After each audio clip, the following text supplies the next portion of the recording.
How to fix Snapchat account temporarily disabled issue? Well, if your Snapchat if Snapchat has temporarily disabled your account, it is likely due to suspicious activity or violation of their community guidelines or terms of service. This is a security measure to protect the platform and other users.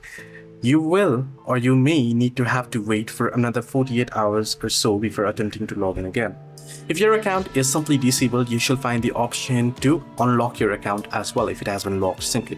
However, if your account is permanently disabled, you won't be able to recover it at all. My previous one of my account was disabled permanently and I was unable to get it back no matter how many times I tried contacting the support. So if it is permanently disabled, then you won't be able to do so. But if it is temporarily disabled, simply go ahead and try to log into your account.